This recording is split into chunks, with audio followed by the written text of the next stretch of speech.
Hello everyone, and welcome back to Coming Soon, Movie News with Niklsun, coming to you from Los Angeles, California.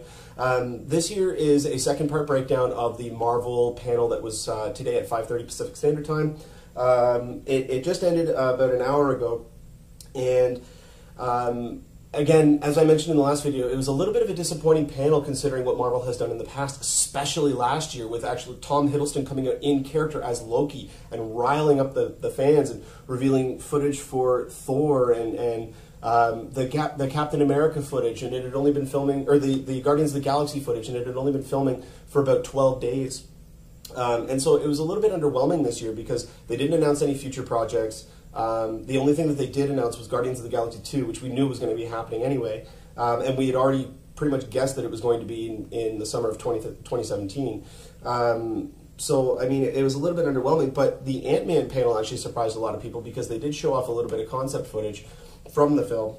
And they also confirmed a couple of the characters that are going to be appearing in the movie. So, first off, Corey Stoll, who he was attached to he was one of actually the first people attached to the movie after Paul Rudd and Michael Douglas came on board. And they confirmed today that he's actually playing Darren Cross, who has been the rumored villain in the movie. He's also known as Yellow Jacket, and he will be the main villain in the film. In this movie, Cross is Hank Pym, who is Michael Douglas's character. He's his former protege, who was... Pym had actually seen him as the person who he wanted to take over eventually as Ant-Man, because Pym is Ant-Man in this movie, but he's aging, and so he can't keep up that mantle anymore. But Cross actually is the person who has taken over the company that they work for, and he's taken the company in a direction that Pym does not like. So instead of keeping him as the next in line to take over the Ant-Man mantle, he then meets up with Scott Lang through unknown circumstances. They haven't revealed that yet. But he meets up with him and actually decides that he's actually going to be his protege and continues to mentor him. They also did say, in that as well, through unknown circumstances, Cross actually does get his hands on some of the particles that Pym was working on. They're known as Pym particles. And that's how he becomes Yellow Jacket. So he will be donning the suit, and there will be the big showdown at the end of the film. But I'm predicting that this is going to be a very Iron Man-like situation where you're not actually going to get a big action sequence between the main villain and the main character until the very end of the film. It's going to be other action beats that happen throughout the movie, not involving those two.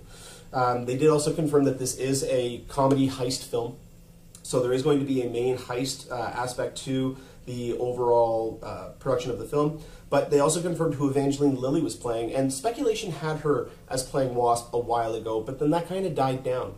And just on yesterday's show, I actually talked about how with the 4 prominent characters that Joss Whedon was talking about in Avengers 2, that the one actress, I'm forgetting her name right now, but that she was rumored to be playing the role of Wasp, because in the Ultimates comics, which is what the Marvel Cinematic Universe takes for their inspiration of the look of the characters, the character of Wasp was actually an Asian American character in the Ultimates. So it made a lot of sense, especially considering she had been cast and supposedly was in a very significant supporting role.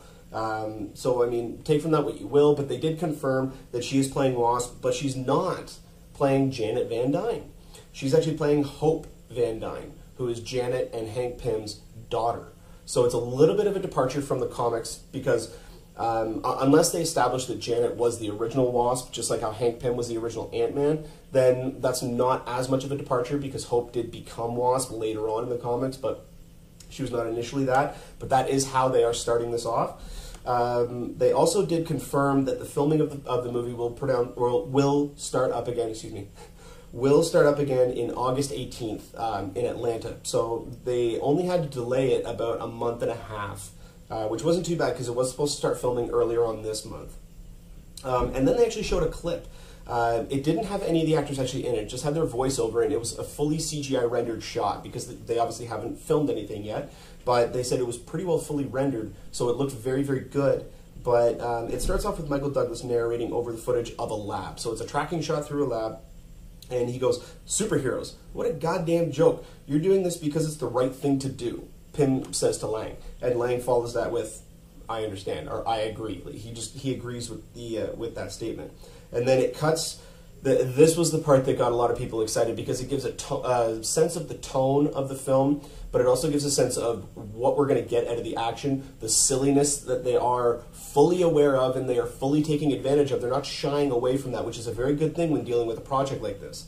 It cuts to Ant-Man in ant size, and he's running along a rooftop. He doesn't quite know how to use the suit yet, so he's kind of fumbling and doesn't really know exactly what to do. But Pym is talking him through it, saying, use the helmet to call the ants. And so he then does that, and from his perspective, this giant flying ant lands and actually sounds like a helicopter. Like they've made it all from his perspective. The sound, the visuals, everything like that are from his perspective.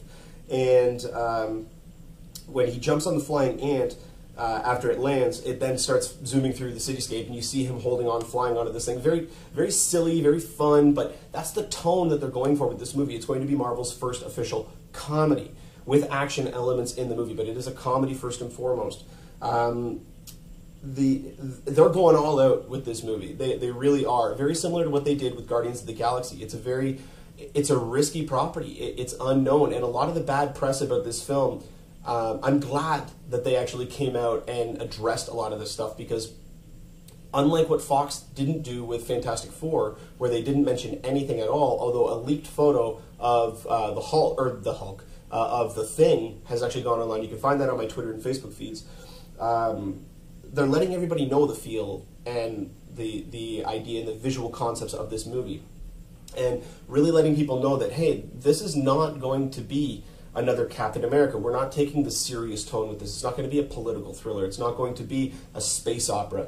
This is going to be a comedy with action elements, and they're really taking advantage of that, and I commend them for that, because instead of releasing the same type of movie over and over and over again, they're really trying risky things. Guardians has already tested positively, and I cannot wait for that to come out next week. And above all else, we got Ant-Man coming out after Avengers, and then most likely Doctor Strange coming out after that. So it's very interesting to see exactly where they're going to be going with this. But I am excited the fact that we are going to be getting Ant-Man versus Yellow Jacket.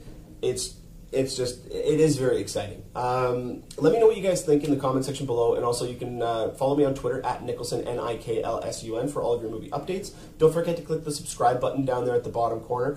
And you can also find us on our Facebook page at facebook.com/movie news with Niklsun. I'm going to be posting another video up later on today about the Legendary Pictures panel and kind of an overview of everything that they did there, plus a couple of special announcements that they did on there. So definitely check back for that. But until next time, you guys enjoy the rest of your day. Take care.